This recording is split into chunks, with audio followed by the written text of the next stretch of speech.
네, 안녕하십니까.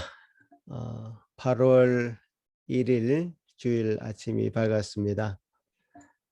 이제 벌써 이제 8월 달이 시작됩니다. 세월이 참으로 빠르다는 것을 다시 한번 실감하면서 우리가 매 순간, 매 시간 최선을 다해서 주님 앞에 서야 되겠다는 다짐을 또 새롭게 해봅니다. 우리를 새롭게 해주시는 이 주일 아침이 되기를, 주일 예배가 되기를 바라면서 8월 1일 밴쿠버 예수산길교회 예배를 기도하심으로 시작하겠습니다. 우리의 도움은 천지를 지으신 여호와의 이름에 있도다. 아멘. 거룩하신 하나님 아버지, 이 시간 또 하나님의 이름을 부르는 주의 백성들 이렇게 불러 모아주신 것 감사합니다. 멀리 있으나 가까이 있으나 참으로 우리가 하나 되고 하나된 마음으로 주님을 부르게 하시고 또 주의 이름으로 모이게 하신 것 감사합니다. 주님께서 동일한 은혜로 채우시고 주의 모든 산길 공동체 성도들 가정가정마다 위에 그 자녀들 위에 참으로 은혜가 풍성한 이 시간 될 수 있도록 도와주옵소서. 주님께 모든 것을 부탁드리옵고 감사드리오며 예수님 이름으로 기도하옵나이다. 아멘. 찬양하겠습니다.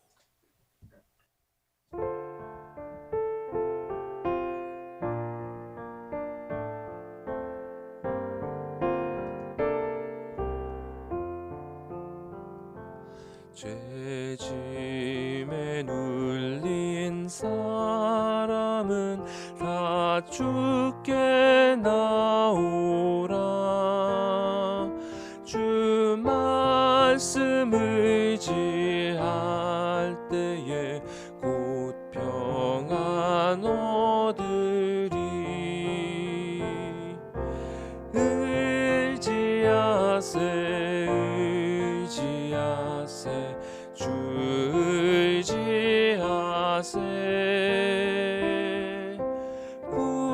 구하시네 구하시네 곧 구하시네. 참 구원 주신 주께서 보혈을 흘렸네. 눈같이 희게 할 때에 온 몸을 잠그세. 의지하세 의지하세 주 의지하세. 구하시네 구하시네 곧 구하시네. 긴 구세주 늘 인도하시네. 너 지체 말고 믿으면 참 복을 받겠네. 의지하세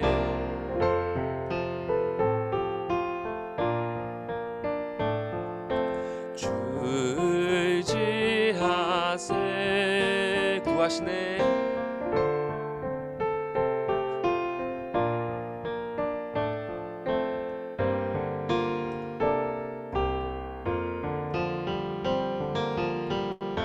온 성도 하나 되어 온 성도 하나 되어서 영광 길 걸으면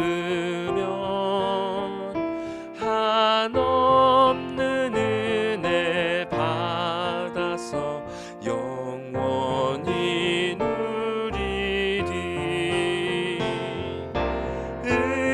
의지하세 의지하세 주 의지하세.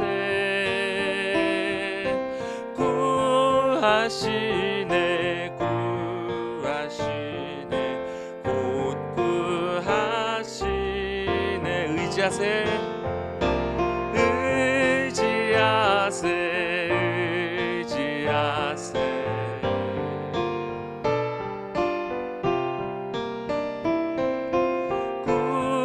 구하시네 구하시네 곧 한 번만 더 고백합시다. 의지하세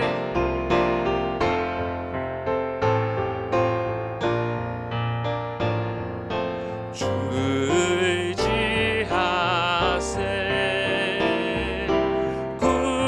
구하시네 구하시네 곧 구하시네.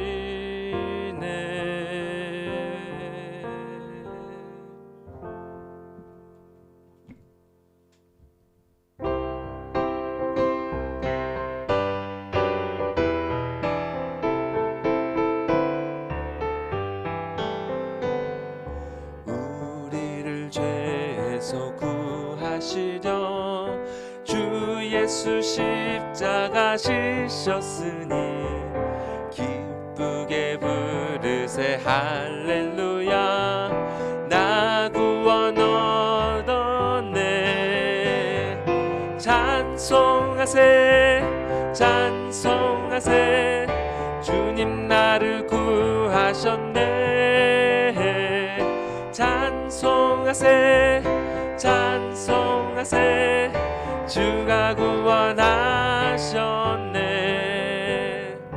우리를 주께서 구했으니 이전에 행하던 악한 일과 주하고 더러운 모든 죄를 온전히 버렸네.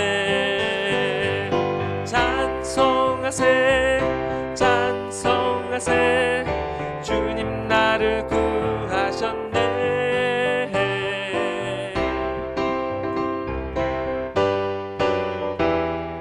주가 구원하셨네. 나 지금 죄에서 사함받아 거룩한 백성이 되었으니 이 육신 장막을 벗을 때도 겁날 것 없겠네. 찬송하세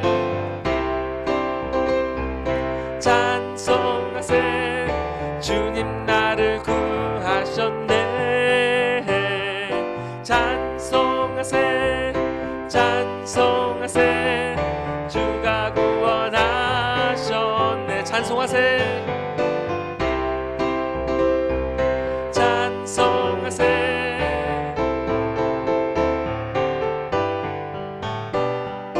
찬송하세 찬송하세 주가 구원하셨네. 우리가 이 세상 떠날 때에 주 손목을 굳게 잡고 영원히 즐거운 천국에서 주 함께 살겠네. 찬송하세 찬송하세 주님 나를 구하셨네. 찬송하세 찬송하세 주가 구원하셨네. 찬송하세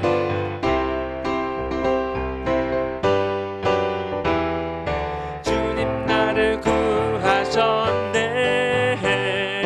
찬송하세 찬송하세 주가 구원하셨네. 찬송하세 찬송하세 찬송하세 주님 나를 구하셨네. 찬송하세 찬송하세 주가 구원하셨네.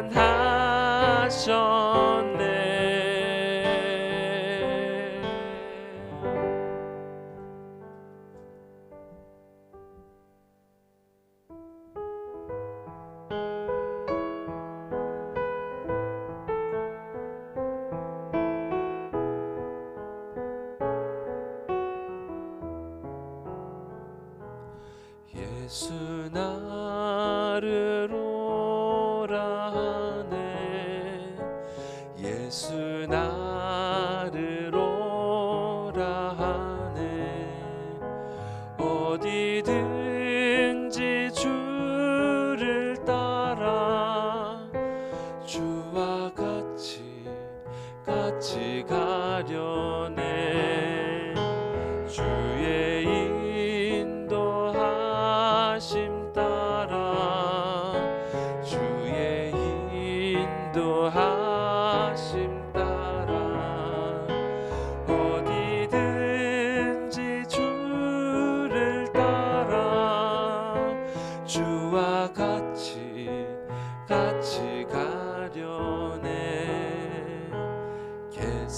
만의 동산까지 예수가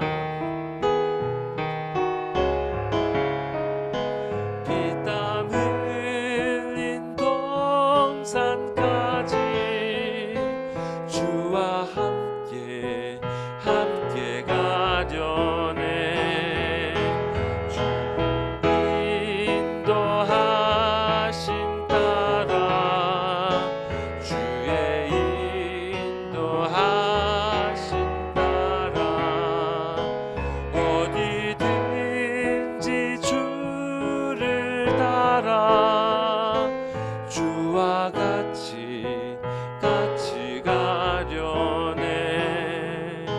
심판하실 자리까지 주와 함께 가려 하네. 심판하실 자리까지.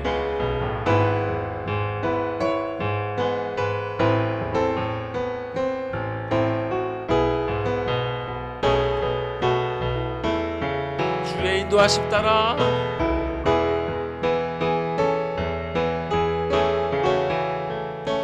주의 인도하심 따라 어디든지 주를 따라 주와 같이 가려. 주의 인도하심 따라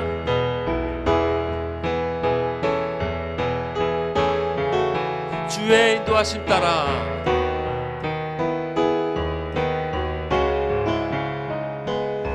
어디든지 주를 따라 주와 같이 가려네.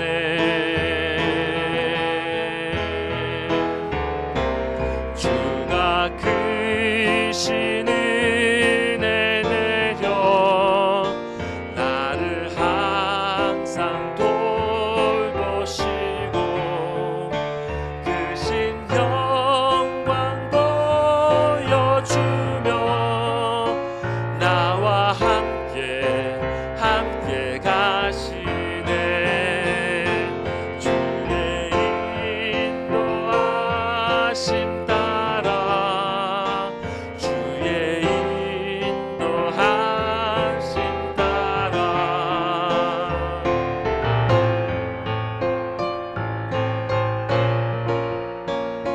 주와 같이 가려네.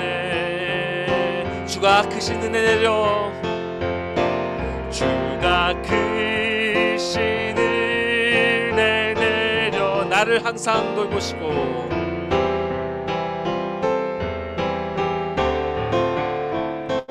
크신 영광 보여주며 나와 함께 가시네.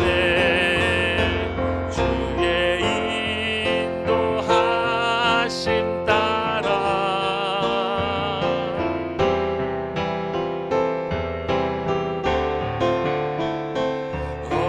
어디든지 주를 따라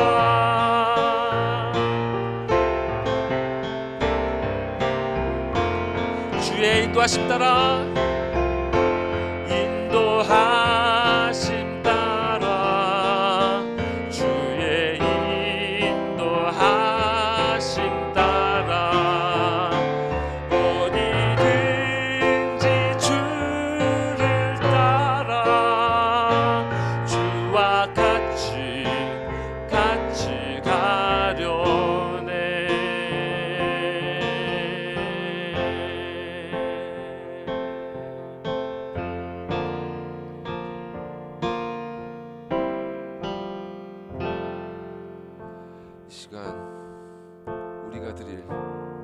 은혜롭고 복된 예배를 위해서 기도하시겠습니다. 주님께서 이 시간 친히 우리를 불러 모아 주셨으니 당신의 말씀으로 우리의 마음을 가득 채우사 주께서 우리를 당신의 나라까지 인도하신다는 것을 우리의 마음 가운데 그 진리를 깊게 새겨 주시옵소서.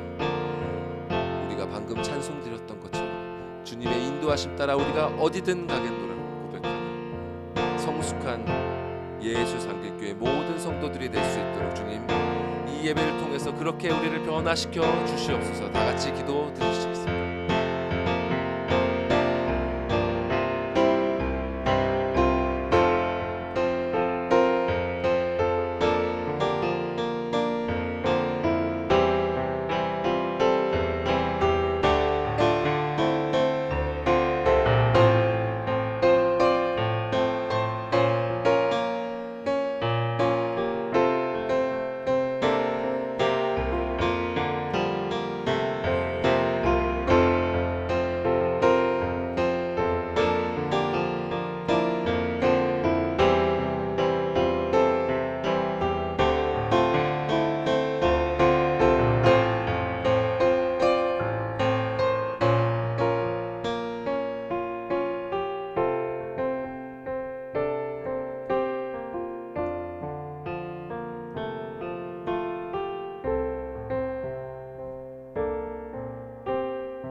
하늘에 계신 우리 아버지여, 이름이 거룩히 여김을 받으시오며 나라 임하옵시며 뜻이 하늘에서 이룬 것 같이 땅에서도 이루어지이다. 오늘날 우리에게 일용할 양식을 주옵시고 우리가 우리에게 죄 지은 자를 사하여 준 것 같이 우리 죄를 사하여 주옵시고 우리를 시험에 들게 하지 마옵시고 다만 악에서 구하옵소서. 대개 나라와 권세와 영광이 아버지께 영원히 있사옵나이다. 아멘. 시편 28편입니다. 128편입니다. 여호와를 경외하며 그의 길을 걷는 자마다 복이 있도다. 내가 내 손이 수고한 대로 먹을 것이라. 내가 복되고 형통하리로다. 내 집 안방에 있는 내 아내는 결실한 포도나무 같으며 내 식탁에 둘러앉은 자식들은 어린 감람나무 같으리로다. 여호와를 경외하는 자는 이같이 복을 얻으리로다. 여호와께서 시온에서 내게 복을 주실지어다. 너는 평생에 예루살렘의 번영을 보며 내 자식의 자식을 볼지어다. 이스라엘에 평강이 있을지로다. 아멘. 이 시간에 예배를 위해서 고희선 집사님 기도하실 때에 다 같이 함께 기도하시겠습니다. 여호와여, 주는 의인에게 복을 주시고 방패로함 같이 은혜로 그를 호위하시리로다. 아멘. 어제나 오늘이나 영원히 변함이 없으시고 우리가 있으신 우리 주 하나님 아버지, 영광과 존귀와 찬양과 경배를 받아주시옵소서. 오늘도 우리가 살아갈 수 있도록 하루를 차분히 열어주셨고 또 이렇게 함께 예배할 수 있는 성도님과 영상에 있음도 감사드립니다. 시대가 달라지고 전염병과 곳곳의 기근 등 여러 가지가 힘겹게 변화되고 있지만 하나님께서 우리들을 방패로 지켜주시는 귀한 은혜로 차근차근 살아가게 하심도 감사드립니다. 이 귀한 예배의 자리를 축복하여 주시고 정결하고 거룩하게 하시며 성령님의 충만한 은혜로 덮어주시옵소서.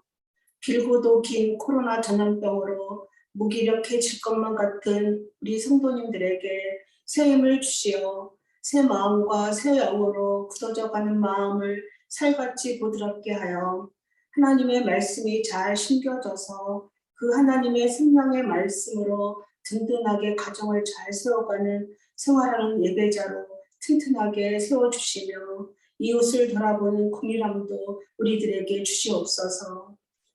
또 우리 산길교회에서 섬기고 있는 선교지와 선교사님들도 기억하여 주시고 지켜 보호하여 주시며 4년의 캐나다 생활을 마감하고 한국으로 거처를 옮기시는 김민정 사모님의 가정을 세심하게 배려하여 주시고 선하게 인도하여 주시어 주님 안에서 살아가시는 축복된 삶과 그 형통함이 함께 하시기를 구합니다.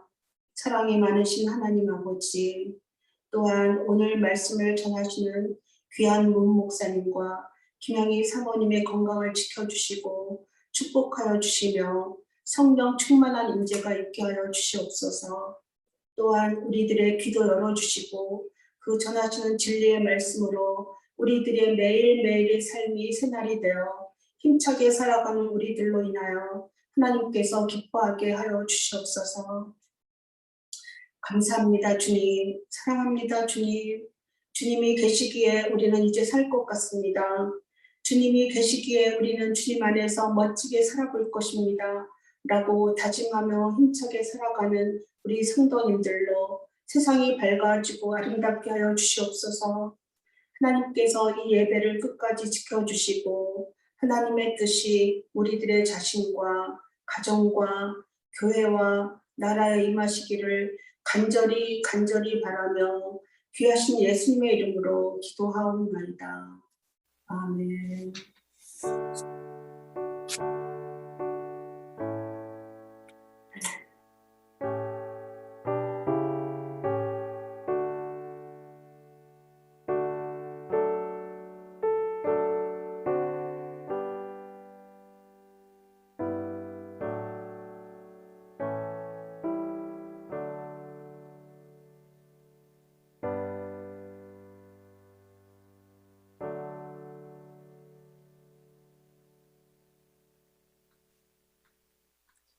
예, 오늘 말씀은 예레미야 20장 9절 말씀입니다. 예, 한 절 말씀이니까 다 같이 한 목소리로 오늘 말씀 읽도록 하겠습니다. 내가 다시는 여호와를 선포하지 아니하며 그의 이름으로 말하지 아니하리라 하면 나의 마음이 불붙는 것 같아서 골수에 사무치니 답답하여 견딜 수 없나이다. 아멘. 먼저 우리 어린아이들 나와서 하나님의 말씀 듣도록 하겠습니다.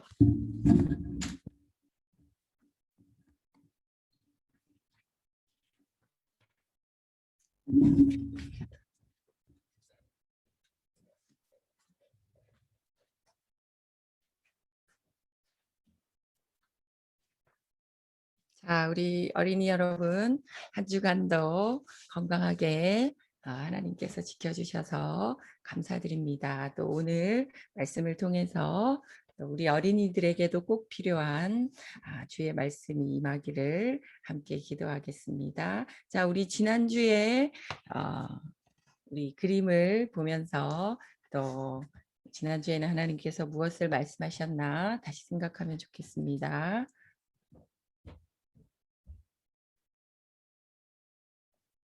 자, 우리 루다미 그림인데 태양이 화가 난 것 같아요. 왜 그러냐면 요셉의 옷을 빼앗아서 형들이 그 염소에 피를 묻혀서 야곱에게 아빠인 야곱에게 보여주었더니 아빠가 슬퍼하는 그런 그림이고, 또 밑에는 그 구덩이 보이시죠? 구덩이에 요셉을 형들이 집어넣는 그런 그림을 우리 루다미가 그려주었어요. 자, 우리 그다음 그림은 우리 수아가 그려준 그림인데 이제 상인들에게 팔려서 잡혀가는 우리 요셉이 있고, 형들은 돈을 받아서 기뻐하면서 또 돈 주머니를 들고 있고요. 또 한편에는 그 요셉의 옷을 벗긴 그 옷에다가 염소의 피를 묻혀서 아빠인 야곱을 속이려고 하는 그 그림을 우리 수아가 그려주었습니다. 감사하고, 또 방학이라 우리 주원이 주아는 좀 바쁜 관계로 그림을 그리지 못했어요. 그것도 괜찮아요. 자, 또 오늘 말씀 우리 한번 볼까요? 오늘은 자, 이 그림은 바벨론이라는 나라에서 종살이를 하고 있는 유다 백성이에요. 하나님 도와주세요. 저희 너무 힘들어요. 고향에 가고 싶어요. 하나님 유다 땅으로 저희들을 돌아가도록 도와주세요. 왜 이렇게 유다 백성들이 지금 바벨론에서 종살이를 하고 있냐면요. 우리 어린이들 좀 생각났지요? 맞아요. 하나님을 섬기지 않고 바알과 아세라라는 우상을 섬기고 있기 때문에 하나님께서 우리 유다 백성들에게 지금 벌을 내리고 있는 중이에요. 우리 그 다음 그림 볼까요? 그런데 이 유다 백성들이 웅성웅성 수군수군 되기 시작했어요. 혹시 들었어요? 이제 곧 바벨론이 멸망할 거래요. 그래요? 그러면 우리 이제 힘든 일 안 하고 고향 유다 땅으로 돌아갈 수 있는 거예요? 그래요. 어떤 선지자가 우리한테 이야기해 주었어요. 곧 우리 땅에 평화가 임한대요. 우리가 곧 유다 땅으로 돌아갈 수 있다던데요. 맞아요. 그 땅에도 거짓 선지자가 있었어요. 다음 그림을 보면 이 선지자는 글쎄, 여러분, 하나님이 저에게 말씀하셨어요. 이제 여러분 곧 짐을 싸도 됩니다. 하나님께서 평화가 임한다고 이야기하셨어요. 이제 우리가 드디어 고향으로 갈 수 있습니다. 얼른 짐을 싸세요. 사람들이 이 말을 듣고 우리 루다미가 잘하는 말, 오, 예! 그러면서 와, 신난다! 이제 우리의 종살이가 끝이 나려나 봐. 짐을 싸자 하면서 그 다음에는 짐을 싸는 그림이 있어요. 낙타의 짐도 싣고요. 짐도 싸고 이제 곧 이 땅에 살지 않고 우리가 유다 땅으로 이제 떠나는 거야. 하고 사람들이 엄청 기뻐하고 있을 그때에 유다 사람에게 편지가 도착했어요. 그 편지는 하나님의 종 예레미야가 보낸 편지였어요. 자, 이 예레미야는 편지에 무엇이라고 썼을까요? 자, 사람들아 다 모여봐. 예레미야가 선지자가 우리에게 편지를 보냈대 하면서 그 편지를 읽기 시작했어요. 여러분, 짐을 싸지 마십시오. 하나님께서 말씀하셨습니다.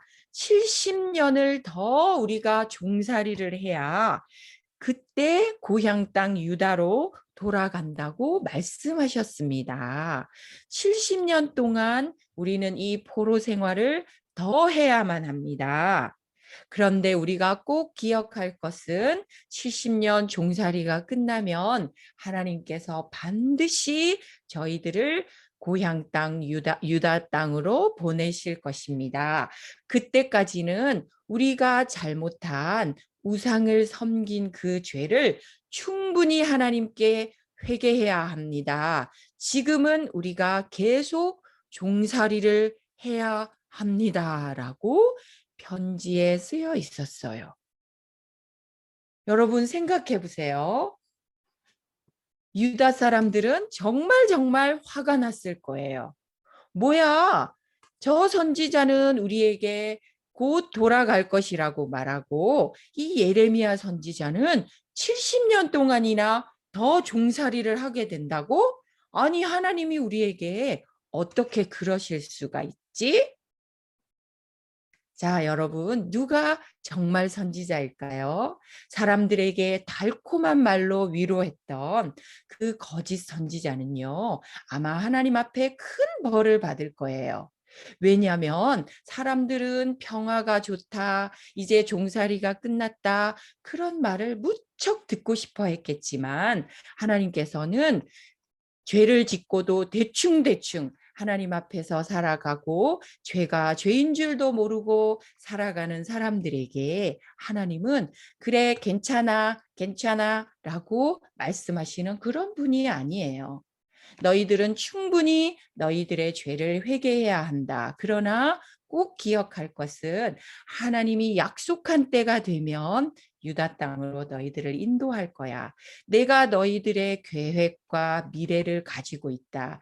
너희들은 나를 찾고 또 찾아야만 한다. 그러면 나는 너희들의 기도에 응답할 거야. 라고 정말 지금은 듣기 싫지만 그 말을 담대히 전했던 예레미야가 정말 참 선지자였지요. 물론 예레미야의 말대로 그렇게 되었어요. 자, 오늘 우리가 꼭 기억해야 되는 중요한 메시지가 있어요. 그쵸? 이 세상에는요, 우리들의 마음을 빼앗아 가려는 거짓말하는 사람들도 있다라는 것을 꼭 기억해야 돼요. 우리가 듣고 싶은 말을 하지 않더라도 우리가 성경 말씀에 따라서 죄를 지으면 멸망받는구나. 우리 마음대로 살고 거짓말하고 때로는 보지 않을 때 친구도 동생도 때리고 싶지만 하나님께서는 다 알고 계시는구나. 그 죄를 우리가 하나님 앞에 충분히 회개해야 되는구나. 그래야 하나님이 우리에게 상 주시고 하나님이 원하시는 길로 인도하신다라는 것을 우리 어린이들이 꼭 기억해야 돼요. 자, 이제 기도하겠습니다. 자, 기도하는 손. 하나님 감사합니다. 하나님은 우리를 사랑하셔서 우리가 죄를 짓는데도 괜찮다, 괜찮다 하지 않으시고 때로는 벌을 주신다는 것도 우리 어린이들이 그리고 사모님이 꼭 기억해야 되는 말씀인 것 같습니다. 하나님, 우리를 속이려 들고 우리 귀에 달콤한 말로 속삭이는 사람들의 말에 따라가지 않게 하시고 분명한 진리인 하나님의 말씀 성경대로 읽고 그 말씀대로 살아가는 우리 예수 산길교회 어린이들 다 되게 해주세요. 그래서 예레미야는 별명이 있었습니다. 하나님, 멸망하는 유다 백성들에게 하나님의 말씀을 전하기 위해 날마다 울면서 그 바른 말씀을 전하려고 했기 때문에 눈물의 선지자라고 별명이 있었다는 것 우리도 잘 기억하면서 때로 하나님 앞에 눈물도 흘릴 줄 알고 죄를 회개할 줄 아는 우리 모든 어린이들 다 되게 해주세요. 오늘 또 문 목사님 통해서 계속해서 예레미야 선지자에 대해서 말씀하실 때에 우리 어린이들도 귀 잘 기울여서 일주일 동안 이 말씀 가지고 담대히 살아가는 우리 어린이들 되게 해주세요. 감사합니다. 예수님의 이름으로 기도드립니다. 아멘.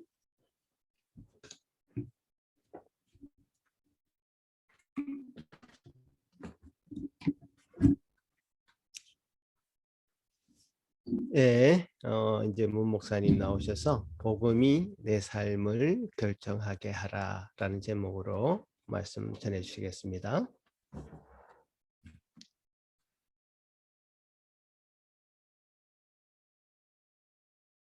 예수 산길교회 성도 여러분 만나서 반갑습니다. 한 달에 한 번 여러분들을 만나 뵙는 것이 제게는 참 행복입니다.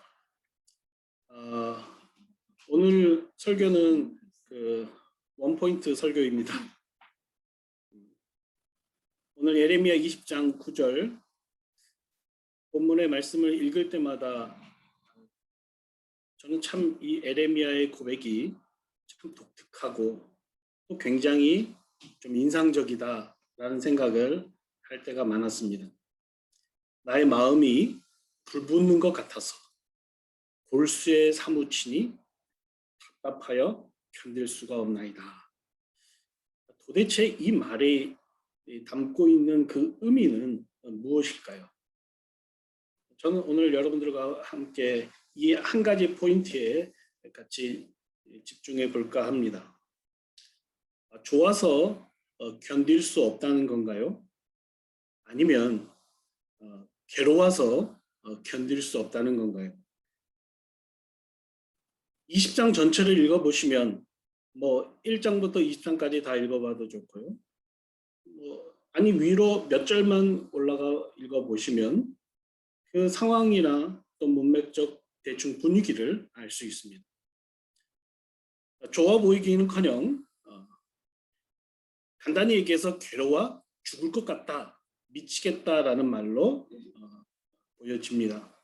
계속 멸망과 이 파멸의 예언을 전하고 말함으로 받는 조롱과 핍박이 너무 커서 에이 못하겠다, 하지 말아야지 이렇게 결심을 하면 그게 내 마음대로 안 된다는 말이겠죠. 오늘 이 말씀의 영어 성경의 표현을 그대로 번역을 해보면은 but으로 시작하고 있습니다. 그러나 너무 괴롭고 힘든데 그러나 내가 그를 언급하지 않겠다. 또 그의 이름을, 하나님의 이름을 더 이상 말하지 않겠다라고 내가 그렇게 결심을 한다면 그의 말씀이 가슴속에 불처럼 남아있고 내 뼛속까지 그 불이 다 막아버렸어요. 그래서 참는 것도 너무너무 지겹고 힘들고 정말로 참을 수가 없어 라는 것이 이 말씀이 담고 있는 표현입니다. 여러분 그 말씀을 뭔가 궁금한 것이 생각나지 않나요? 제가 입니다. 도대체 그의 말씀이 도대체 뭐길래 이 불처럼 가슴속 뼛속까지 차올라서 견딜 수 없게 만들었을까? 다시는 하나님을 말하지 않겠다라는 그의 그 결정을 바꿔버릴 그 말씀의 정체는 무엇일까? 자신의 생각과 의지적 결단을 다 뒤집어 엎어버리고 다시 그의 삶을 결정해버린 그 말씀의 정체, 그것이 도대체 무엇일까? 참 궁금했습니다. 그래서 에레미야 성경 1장부터 또 오늘 20장 이전까지 19장까지의 내용을 계속 찾아 훑어 읽어가다 보니까 여러분이 잘 아시다시피 1장부터 여호와의 말씀이 에레미야에게 임했다, 여호와께서 에레미야에게 말씀하시니 라는 말이 셀 수 없이 반복되어 나오는 것을 볼 수 있습니다. 아니 1장부터 20장까지 그 모든 전부의 내용이 몽땅 다 하나님께서 에레미야에게 아주 자세하게 당신의 마음을 에레미야에게 오픈해서 보여주시면서 이 백성, 이스라엘 백성들에게 전하라, 선포하라, 말하라는 그 내용들로 다 가득 차 있다 해도 과언이 아닙니다. 그러면 여기에 말씀은 에레미야가 이때까지 하나님께로부터 들은 그 전부의 말씀을 다 총칭하고 있는 것일까요? 그렇다면 왜 그 전에 이와 같은 반응은 발견되지 않을까요? 아니면 꾹 참고 있다가 여기에서 도저히 견딜 수 없어서 고통과 핍박과 조롱에 더 이상 견딜 수 없어 터져버린 그런 감정의 폭발의 하나의 고백일까요? 이런 궁금증을 계속 품고 몇 날 며칠 저는 계속 생각을 하는 차에 어느 날 산길을 걸어가고 있는데 신약의 누가복음 24장에서 예수님께서 십자가에 못 박혀 돌아가시고 온통 절망 가운데 자신의 절망 가운데서 자신의 삶터로 생애의 터전으로 다시 돌아가고 있는 제자들, 이름 모를 그 엠마오로 가는 두 제자에게 그들을 만나시고 말씀하셨던 그 장면이 떠올랐습니다. 제자들은 눈이 어두워서 자신과 함께 동행하고 걷고 말씀을 풀어서 설명하고 계신 그분의 존재 자체에 대해 나중에야 그 존재 자체를 깨닫게 되죠. 성경은 이렇게 그들이 고백하고 있음을 정리합니다. 우리에게 성경을 풀어주실 때에 우리 속에서 마음이 뜨겁지 아니하더냐라고 그들은 이야기합니다. 주님께서 그 낙담하며 절망 가운데 있는 제자들에게 성경을 풀어서 말씀해 주셨던 그 말씀은 무엇이길래 그들은 그렇게 반응했을까요? 여러분 예수 그리스도를 믿고 이와 비슷한 감정을 받아보신 경험이 있으신가요? 만약 그렇다면 그 순간이 어떨 때였을지 한번 되짚어 생각해 보시기 바랍니다. 예수를 믿는다는 것은 우리의 머리에 지적인 동의가 아닙니다. 전위격적인 말로 형언할 수 없는 우리 내면의 반응이 있습니다. 그리고 그 우리 내면에서 느껴지는 그 반응은 거기에서 끝나지 않고 우리의 삶을 다시 결정하고 다시 살아가게 만들죠. 그래서 저는 그 제자들이 들었던 그것이 복음이었다라고 생각합니다. 그 전에도 주님의 말씀을 들었지만 주님이 그들의 마음을 뜨겁게 하시면서 그들에게 접촉하다. 그들은 다시 그 복음 앞에서 삶에 결정되어져 가는 거죠. 우리는 실제적으로 복음을 만났을 때 그런 반응을 동일하게 느끼고 내 삶을 주님 앞에 드릴 수밖에 없는 상황에 직면하게 되는 거죠. 복음에 대한 참 말로 표현할 수 없는 하나님의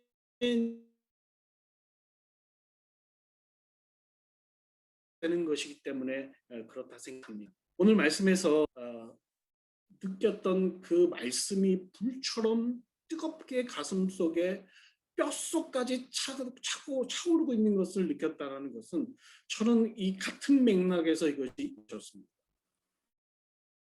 단순한 말씀의 지적 동의가 아닌 기계적인 말씀의 전달자가 아닌 좀 더 깊이 하나님 심정 안에서 하나님의 거대한 사랑이 녹아있는 그 복음의 진실 앞에 만났을 때 그는 벅차오르는 그 자신의 느낌을 그렇게 인상적으로 표현한 것이라 생각이 되었습니다.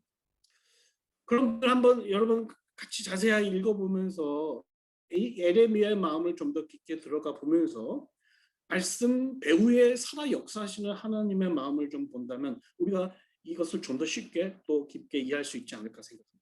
여러분 20장 7절에서 9절을 같이 읽어봅니다. 제가 읽겠습니다. 여호와께서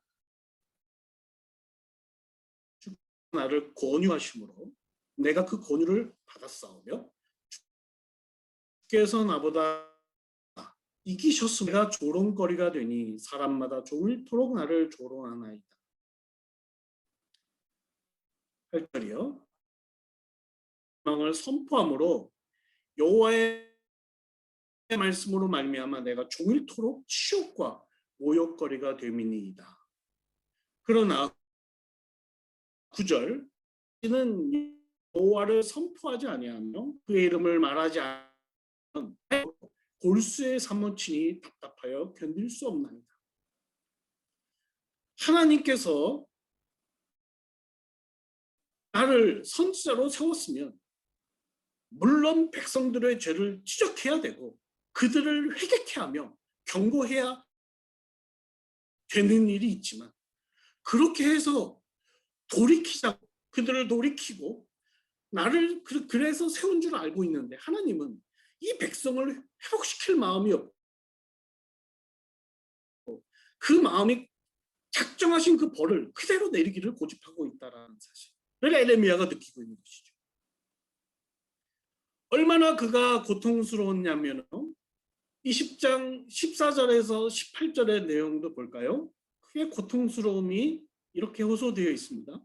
내 생일이 저주를 받았다면 나의 어머니가 나를 낳았던 날이 복이 없었다면 나의 아버지에게 소식을 전하여 이르기를 당신이 등나무에 따하여 아버지를 즐겁게 하던 자가 저주를 받았다면 그 사람은 여호와께서 무너뜨리시고 후회하지 아니하신 성읍같이 되었다면 그가 아침에 부르짖는 소리 낮에 떠드는 소리를 듣게 하였다면 좋을 뻔했나이. 이는 그가 나를 태에서 죽이지 아니하셨으며 나의 어머니를 내 무덤이 되지 않게 하셨으며 그의 배가 부른 채로 항상 잊지 않게 하신 까닭이로 어찌하여 내가 이 고생과 슬픔을 보며 나의 날을 부끄러움으로 보내는고 하니라. 그러니까 문제는 하나님이 이렇게 선지자를 세우고 그로 하여금 울부짖게 만드는 그 중주에도 불구하고 이스라엘 백성들을 향하여 하나님이 가지신 어떠한 그 작정이, 그의 하나님의 결심이 저들을 돌이키고 저들을 회개케 하고 복주시려는 그 뜻을 위하여 화해를 허락하실 줄 알았는데 결국 허락하시지 않고 포로로 잡혀가 고생하도록 하는 것들을 고집하고 있다는 그 역사 앞에 직면한 것입니다. 하나님이 이 백성에게 복을 주시려고 저들로 하여금 하나님을 떠난 생활에서 돌이키라고 된다고 나를 세우셨으면, 7절 이하에 나오는 말씀이요, 여호와께서 주께서 나를 권유하심으로 그 권유를 내가 받았사오며 주께서 나보다 강하사 이기셨으므로, 이 권유라는 표현은 굉장히 강한 표현입니다. 주께서 나를 속이셨으므로라는 뜻입니다. 나를 속이셨고 내가 속아서 이 선지자직을 맡았더니 종일토록 조롱거리가 되고 종일토록 고난을 받고, 그 바술이라는 그 선지자는 자기를 나무 고랑에 채워놓고, 도대체 내가 뭘 잘못했습니까? 하나님이 이 백성을 복주시려고 나를 보냈고, 나를 보냈으면 화해케 하시고 무슨 수를 쓰시든지 간에 좋은 결과를 만들어야 옳지 않습니까? 그런데 왜 그렇게 나를 이런 죽을 지경으로 몰아내십니까? 이게 에레미야의 고통이자 눈물이며 오늘 본문에 이르고 있는 상황입니다. 그런데 하나님은 어떻게 하셨다고요? 그걸 이기셨다. 그리고 나를 속이시고, 주께서 나를 속이사 내가 태어났는데 내가 선지자로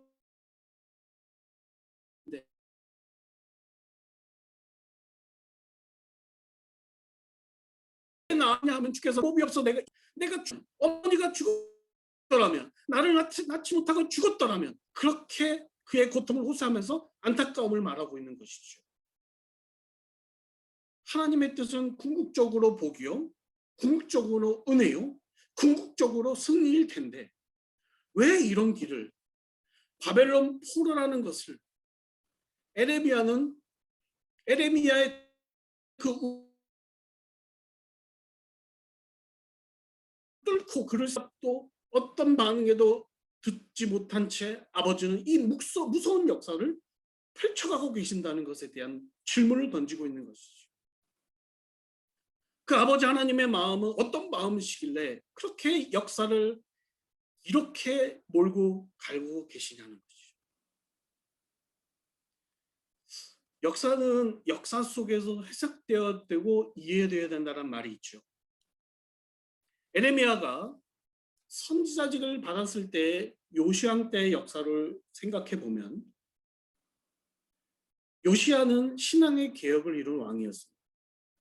그의 할아버지 므낫세가 저지른 모든 죄, 우상과 모든 잘못을 싹 고치고 율법을 지키고 절기를 지키고 모든 것을 제대로 했으나 그는 무기또에서 죽고 말았습니다. 그의 아들 셋과 그의 동생까지 다 그 요시야가 죽은 후 한 23년 동안에 그 4명의 왕은 모두 다 실패하였고, 그리고 한 사람은 눈알이 뽑혀서 잡혀가는 끔찍한 일이 벌어졌습니다. 이게 역사입니다. 그런 무서운 역사가 벌어졌다는 것은, 그런 의미에서 하나님께서 거기에 끝낼 게 아니라면, 성전이 회파되고 왕이 붙잡혀가고 유다라는 이름이 없어지는 끝나는 역사가 아니라면 그 일을 도대체 왜 하셔야 됐느냐는 거죠. 그때 회개했으면 얼마나 좋았을까라는 후회 속에서 지금의 현재 상황을 바라보고 있는 거죠. 하나님이 우리를 포기하신 것, 그때 다 죽었어야만 돼.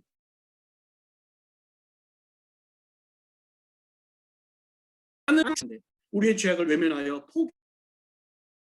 포기하지도 않고, 그렇다고 그때 무슨 수를 써서라도 어떻게 합의하시지도 않고, 이렇게 포로로 보내서 이미 일어난 역사하에 이 현실 속에서, 바벨론의 포로 생활 속에서 유다 사람들은 에레미야에 대해서 다시 되짚어 생각할 수밖에 없는 현실인 것입니다. 사랑하는 성도 여러분, 하나님은 사랑이시죠. 또한 하나님은 정의로우신 분이죠. 생각에는 하나님이 앞섭니까? 아니면 하나님의 정의가 앞섭니까? 우리는 이 하나님의 정의를 잘 타협시키고 조화시킬 수 없습니다. 그러나 성경은 우리에게 정의를 요구했다라고 말씀하고 계십니다. 이렇게 그 사랑 속에 정의를 담게 되고 그것이 복음이고 그것에 완전한 신앙이 십자가인 것이죠. 하나님의 마음이자 큰 그림이 거기에 있는 것이죠. 포로가 되었는데요. 방법이 없으니까. 그래서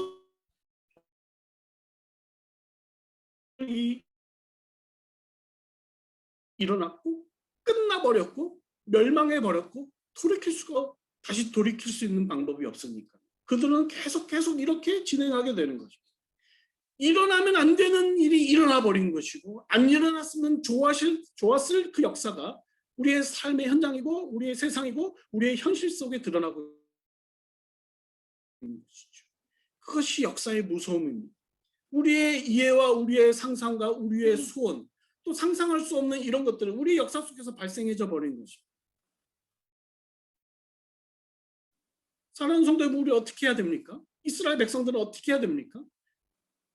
깨달아야죠. 배워야죠. 그리고 복음을 만나야죠. 오늘 복음을 통해서 에레미야가 느끼고 이스라엘 백성이 깨닫고 지금의 역사를 듣고 바라보면 우리도 알아야 할 것을 한번 제가 정리하니까 이렇게 정리가 되더라고요. 하나님은 분명히 우리의 하나님이십니다. 우리가 그의 백성인데 우리가 아무리 잘못했다 한들 이방 민족에게 우리를 어떻게 팔 수 있단 말이냐? 왜 그렇게 하셨느냐? 그게 요시야의 개혁 정도로는 가르칠 수 있는 함량이 부족해서 바벨론의 포로가 요시야의 종교개혁보다 더 큰 일을 할 수 있다고 하나님은 우리를 그렇게 밀어붙이시는 역사를 만드신 것이라. 이것은 하나님이 정의를 가지고서 그 정의를 하나님의 사랑에 품은 것이죠. 이게 복음으로서 에레미야에게 말씀되어지는 것입니다. 에레미야는 그것을 전달하는 거죠. 이 말씀이, 이 복음이 가슴속에서 불처럼 자리하여 뼈를 불사르고 견딜 수 없는 체험을 함으로써 도저히 견딜 수 없는 핍박과 조롱, 이 속에서도 백성들이 무지몽매하여 오히려 자기를 핍박하고 있지만 이 정의를 품은 사랑을 말하지 않고서는 견딜 수 없는 상황이 오늘 본문의 말씀인 것이죠. 사랑하는 성도 여러분, 현재 당면한 세상은 어떤가요? 코로나 그리고 이제는 그 변이 때문에 다 죽어가고 있습니다. 세계가 수년의 고통을 받았고요. 앞으로 그 고통의 끝은 잘 예측할 수 없고 생각되어지지 않습니다. 우리가 살고 있는 캐나다 땅도 그렇습니다. 다른 나라보다 좀 더 많은 부분에 안전함이 느껴지긴 하지만 어느 한 곳에서는 또 다른 변이가 계속 발생되어지고 있습니다. 이것이 왜 생겼냐? 이것이 뭐냐? 하나님의 본심을 우리는 만나야 되고 배워야 되고 그 속에 담겨진 복음을 우리는 만나야 합니다.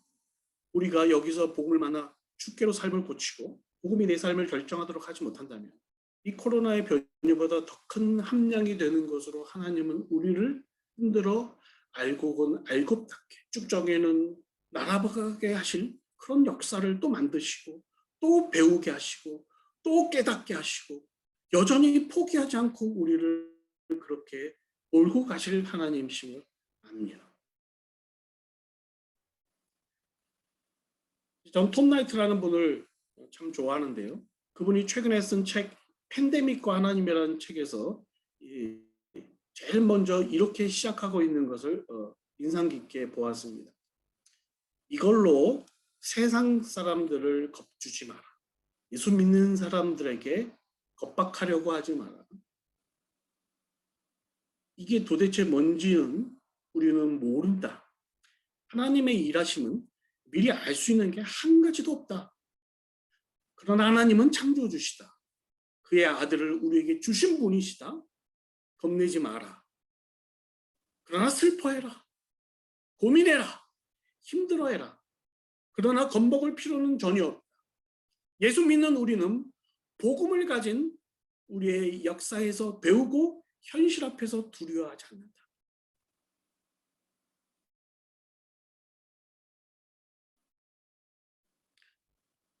이분의 이런 이야기를 들으면서 복음이 도대체 무엇이냐 다시 생각해 보게 됩니다. 여러분, 복음이 무엇일까요? 하나님께서 나를 이처럼 사랑하다는 것이 복음이죠. 복음, 기쁜 소식이고 그것은 그렇게 어렵지 않게 들려지고 알아지는 것 같습니다. 그런데요, 이 이처럼이라는 부분을 이처럼이라는 이 부분이 납득되어지고 여러분 이해되십니까? 독생자 예수 그리스도를 십자가에서 죽게 하심으로 하나님의 정의를 만족시키신과 동시에 우리를 향한 포괄적인 사랑을 보여주신 이처럼이라는 부분이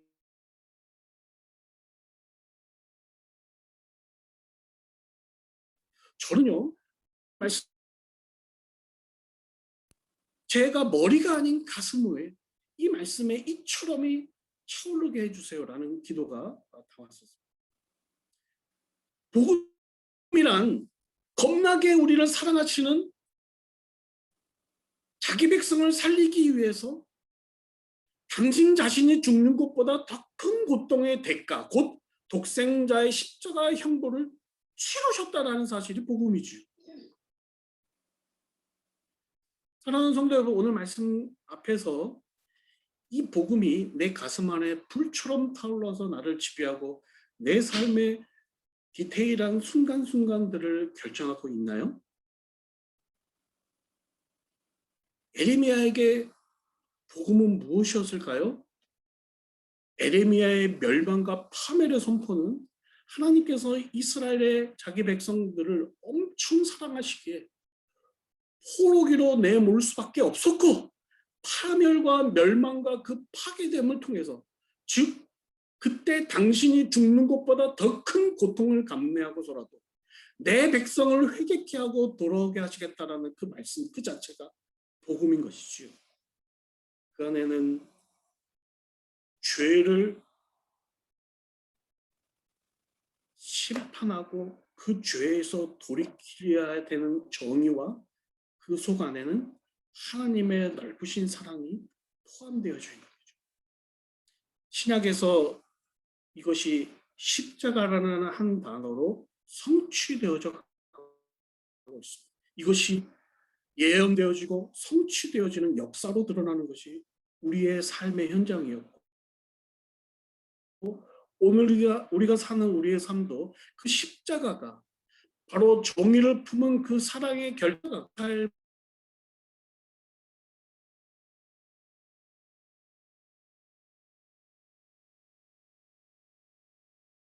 맞다는 것이고, 세상을 거스리는 작업이 사람의 귀와 눈을 즐겁게 편하게 하는 작업이라기보다는 사람의 눈과 귀에 거슬리고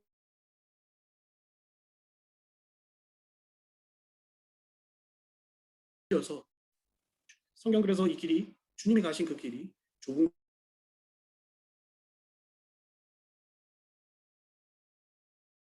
때로는 그 좁은 길이 너무 괴롭고 지치고 미칠 것 같은 거죠. 그래서 오늘의 고백이 나올 수밖에 없는 우리의 삶의 현실이죠. 어떻게 살아야 될까요? 오늘 이 말씀 앞에 우리의 삶은 어떻게 살면 좋을까요?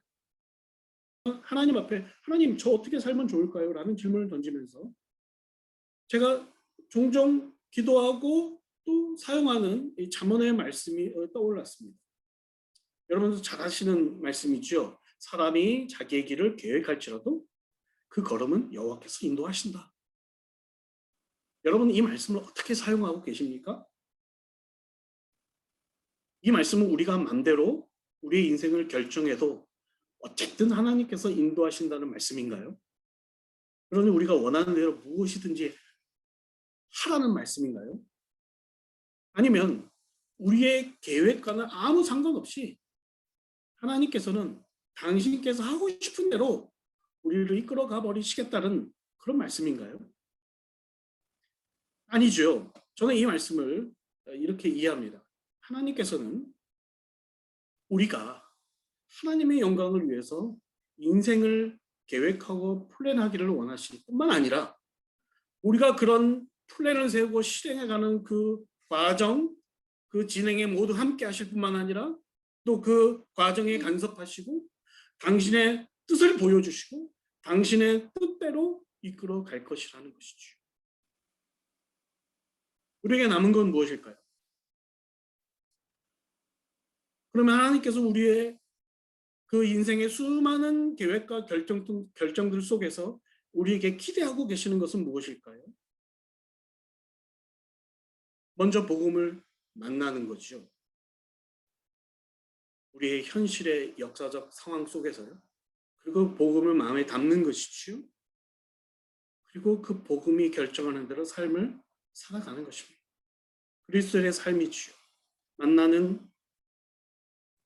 복음을 만나는 것이, 복음에 지배당하는 것이, 괴롭고 힘들고 슬픈 외로운 현실의 상황 속에서 일지라도 그 현장을 피하고 내가 인간적으로 편안한 삶을 결정해가고 싶은 욕구가 내 가슴 속에서 너무나도 차오르고 있다 할지라도 그런 나의 인간적인 의지가 아닌 복음 앞에 내 삶을 내려놓는 거죠.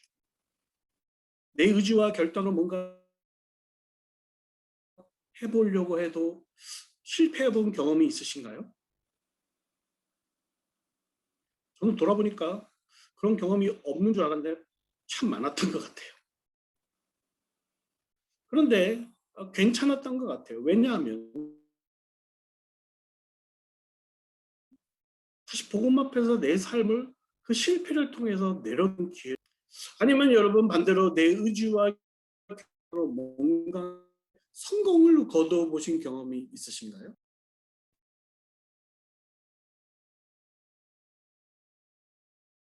되어버리기 때문에 선하지 못한 것 같습니다.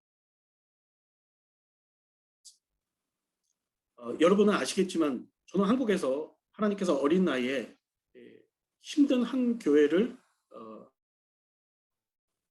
목회하는 경험을 한 정도 주셨습니다. 그 시작은 이랬습니다. 처음에는 청년 2명과 말씀을 나누며 했습니다. 다 나갔던 청년들이 다시 돌아와 그 수가 참 많이 회복되는 경험을 했습니다. 그래서 어린 나이에 주례도 1번에서 5번 한 것 같습니다. 그땐 참 정신없고 뭔가 재미났던 것 같은 생각도 들었습니다. 그러더니 위에 층의 어른들 예배 드리는 데서 몇 차례 설교를 해달라고 하더니 그래서 설교를 했습니다. 저는 총신신학대학 출신인데 그 교회는 침례교회였고 청빙하겠다고 해서 침신을 1년 다녔습니다. 결론은요. 그들의 말씀을 온전히 먹이는 것에 실패했습니다. 이 생각을 떠오를 때마다 제 안에는 울음을 짓고 저는 가슴을 저밉니다. 저는 확고한 의지와 결단으로 회를 출발했습니다. 그러나 그들을 포용하기에 제 가슴은 작고 뜨겁지 못했나 봅니다. 그 뒤로 제가 그 주의 마지막 주부터 지금까지 제가 순간순간 하나님께 기도하는 그 기도의 내용이 이렇습니다. 하나님, 저는 나약해요. 하나님, 의지와 결단이 없어요. 아니, 의지와 결단이 내 의지와 부족한 결단을 불쌍히 여겨주세요. 성령께서 저를 더욱더 정직하게 해주세요. 저를 더욱더 순전하게 해주세요. 하나님, 말씀이, 복음이, 십자가가 내 삶을 지배하고 내 삶을 결정하게 해주세요. 저는 제가 저를 결정할 수 없습니다. 이런 내용의 기도를 할 수밖에 없는 삶으로 제 삶이 살아가지는 것을 또 그렇게 살아가지고 있습니다. 오늘 본문에서 에레미야가 경험하고 있는 바로 그 내용, 그 심정 만분의 일이라도 제가 느껴보려고 애를 쓰면서 그런 생각들이 들었어요. 하나님, 내 어떤 속내도 인간적인 의지도 바람도 모두 다 배제시켜 주세요. 치열하게 고통스럽고 고민스러운 과정을 통과할지라도 철저하게 말씀의 복음이 내 삶을 결정하게 해주세요. 여러분 아시는 대로 제가 아래 근육이 찢어져서 탈장이 돼서 수술을 하지 않았습니까? 네, 수술하고 깜짝 놀란 것은 정말 제 수술한 부위가 제가 생각한 것보다 한 3배 정도 크게 찢어져서 수술이 됐어요. 그런 경험을 하면서 오늘 말씀을 준비하면서 그런 생각이 들더라고요. 제가 만약에 그 살을 찢지 않고 수술하지 않고 삶을 살아가려고 했다면, 한편으로 이머전시에 찾아가기 전에 그 수술이 두려워서 가지 말까? 좀 더 참아볼까? 좀 더 있어볼까? 수술 안 하고 해결하는 방법은 없을까? 그러면서 하나님 다 가능하시죠. 저 수술하기 싫어요. 그냥 좀 낫게 해주시면 안 되나요? 이런 푸념의 얘기들도 막 하면서, 그런데요, 제 몸의 결정은 뭡니까? 반드시 찢어서 수술해야 낫는 거죠. 그것이 고통이고 그것이 고민스럽고 그것이 아픔이지만 그 찢음은 반드시 있어야 돼요. 이스라엘 백성에게 바벨론의 포로기의 과정, 멸망, 죽음, 정말 너무 아프죠. 그러나 그 과정을 통해서 하나님은 보게 하시고 느끼게 하시고 배우게 하시는 거죠. 하나님의 마음을요. 하나님의 정의를 품은 그 사랑을 좀 보게 하시는 거죠. 사랑하는 예수상교회 성도 여러분, 제가 원포인트 설교한다고 설교가 길어진 것 같네요. 성령님은 살아계시지요.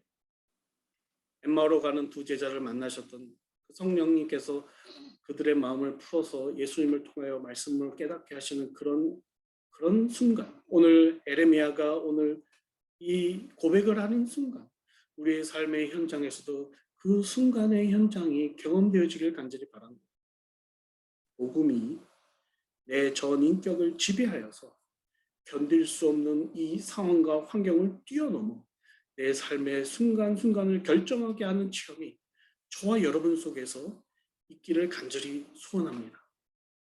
가슴 속에 불처럼 떠오르는 그 참 인상적인 그 하나님의 나를 만드시는 그 터치의 경험이 다가오는 한 주 더위가 어떻든지 간에 말씀을 통해서 여러분의 삶 속에, 기도를 통해서 여러분의 삶 속에 드러나기를 간절히 소원합니다.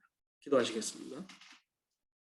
하나님 아버지 감사합니다. 밀어나여 하나님 눈앞에 닥친 현실의 역사 속에서 괴로워서 신음하며 불평하며 하나님께 항변하며 하나님 앞에 따지며 나아가는 것이 우리의 연약한 모습입니다. 그럼에도 불구하고 하나님의 넓으신 사랑을 보여주시고 깨닫게 해주셔서 아프지만 찢으시고 아프지만 소멸하여 다시 새롭게 창조해 가시길 원하시는 하나님의 이 복음의 소생케됨의 능력이 우리의 삶을 붙들어 가시기를 간절히 소망합니다. 예수산길교회, 이 땅에 지상에 수많은 교회들이 있지만 하나님, 여기에 이 성도 한 사람 한 사람을 하나님의 불꽃 같은 눈동자로 쳐다보시고 오늘 에레미야가 경험하고 있는 그런 놀라운 굉장한 하나님의 말씀의 임재의 경험으로 하나님이 사로잡아 주시기를 간절히 소원하고 원합니다. 하나님이 이 세상은 알 수 없습니다. 정말 이 팬데믹의 상황이 어떻게 다시 어떤 모양으로 변화돼서 우리가 죽음 앞에 직면되어질지 참 두렵습니다. 그러나 하나님이 우리를 복음으로 붙잡고 계시기에 하나님 우리가 담대하게 이 땅 앞에 찢으시면 찢으시는 대로 또 꼬매시면 꼬매시는 대로 하나님 앞에 우리의 삶을 내어드리며 하나님의 결정 앞에 우리의 삶을 내어드리며 나아가는 저희들이 되기 원합니다. 하나님 붙잡아 주시기를 간절히 바랐고 예수 그리스도의 이름으로 기도드렸나이다. 아멘.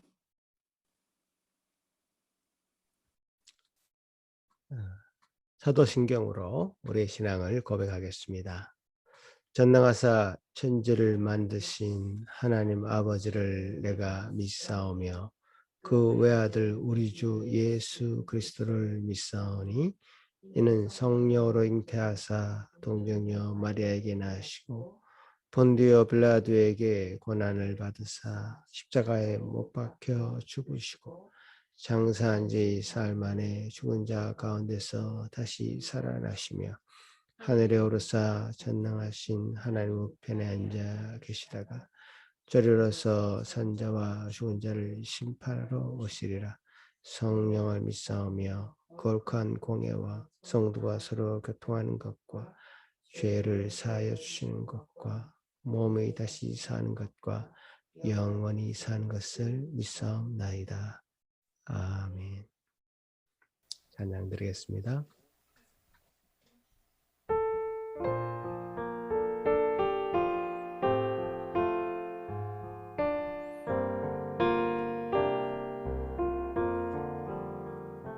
주 예수 넓은 사랑 그 크신 은혜를 나 힘써 전파함은 참 기쁜 일일세. 주 예수 복된 말씀 생명과 진리요 내 맘의 갈급함을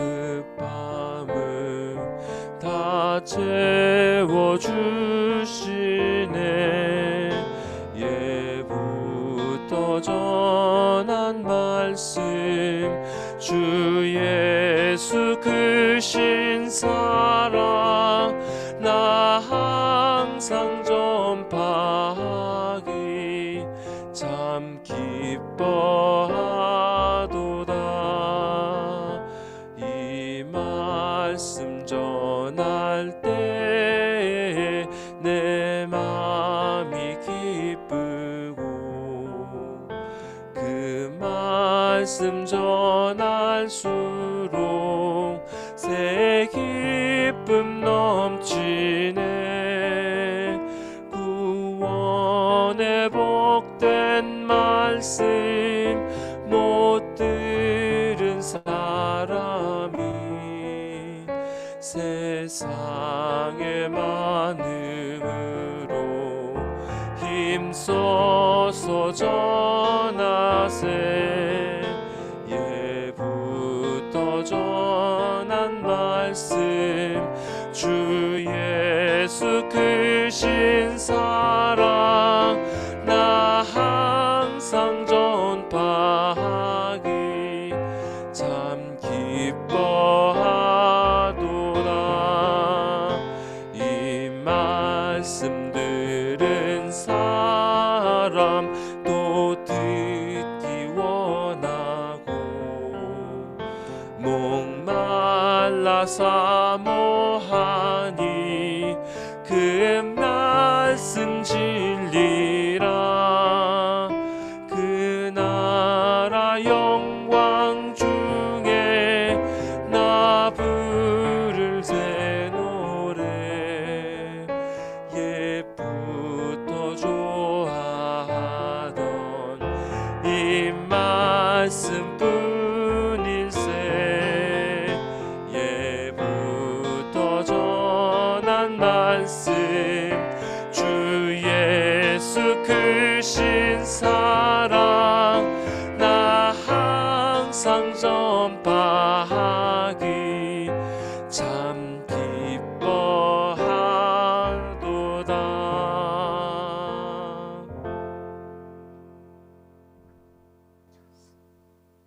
하나님 아버지 감사합니다. 또 오늘 예배를 통해서 하나님 말씀 듣게 하여 주시니 감사합니다. 주님, 하나님 말씀을 정직히 전하는 자들에게 하나님은 어찌 그리 많은 고난을 허락하셨을까라고 하는 참 물음에 우리가 어떻게 대답할지 모르고 참 그런 아픔과 씁쓸함과 그 슬픔이 그 눈물이 우리를 삼키고 있을 때에도 주님은 역사하셨고 참으로 그런 선지자의 고통과 슬픔과 아픔이 참으로 하나님께 하나님 말씀이 운행하시는 하나님이 말씀이 이 땅 가운데 적용되는 그런 통로가 되었음을 또 말씀을 통하여 확인하게 하시니 감사합니다. 아버지 하나님 도와주시옵소서. 우리 모든 산길교회 성도들 주님 앞에 또 말씀 앞에 정직히 설 수 있는 은혜를 더하여 주시며 그 말씀이 나를 찌를 때에 참으로 주님 앞에 온전히 무릎 꿇을 수 있는 그런 모든 산길 성도들 되게 하여 주시옵소서. 아버지 하나님 감사합니다. 오늘 이 예배를 사모하여 나온 모든 주의 백성들 주님 앞에 나올 때에 참으로 기쁜 마음으로 감사한 마음으로 예물을 드리오니 주여 받아 주시옵소서. 주님께서 허락하신 복이 그 각 가정 위에 그 직장 위에 또 사역처 위에 일터 위에 함께하여 주시옵기를 소망하옵고 감사드리오며 예수님 이름으로 기도드리옵나이다. 아멘. 예, 오늘 예배 가운데 예레미야의 말씀을 우리가 문 목사님 통해서 더 들을 수 있었습니다. 예수님의 말씀이 많이 떠올랐습니다. 넓은 길로 가지 말고 좁은 길로 가라. 왜 좁은 길로 계속 가라고 말씀하실까? 그 당시에도 예레미야 시대에도 많은 거짓 선지자들이 거짓 복음, 거짓 평안을 전했습니다. 너에게 복이 있다. 너는 다 평안할 것이다. 복 받을 것이다. 거짓 낙관을 얘기하면 사람들은 좋아했고요. 그곳에 안주하고 싶어 했죠. 그런데 반대길로 예레미야는 간 것이고 그것으로 인해서 눈물을 흘리지 않을 수 없었죠. 계속 예레미야 속에 들려오는 말씀을 전할 때마다 더 깊은 고난이 그에게 찾아온 것이죠. 오늘날도 마찬가지입니다. 많은 교회들이 있습니다. 목회자들이 있습니다. 성도들이 있습니다. 말씀 사역자들이 있습니다. 참으로 하나님의 진정한 말씀은 우리 자신이 참으로 주님 앞에 십자가를 지듯이 쪼개어지고 나누어지고 참 회개하고 주님 앞에 돌아오기를 간절히 바라는 그런 마음 그렇게 생각이 되어집니다. 그런 말씀 앞에 날마다 서는 모든 우리 상계 성도들 되게 하여 주시고 또 그렇게 복된 참 그 말씀 속에 오늘 말씀 속에서 깊이 체험되어지는 그런 복에 머무시기를 간절히 다시금 바라면서 발송의 말씀을 드립니다. 문 목사님 나오셔서 축도해 주시겠습니다.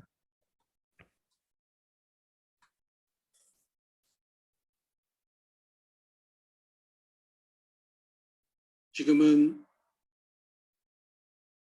예수 그리스도의 은혜와 하나님 아버지의 극진하신 사랑과 성령님의 감화 감동 인도 교통케 하시는 은사가 그 은혜가 오늘 말씀 앞에서 동일한 말씀이 불처럼 타오르는 그 알 수 없는, 말로 표현할 수 없는 하나님과의 영적 교감을 하기를 원하는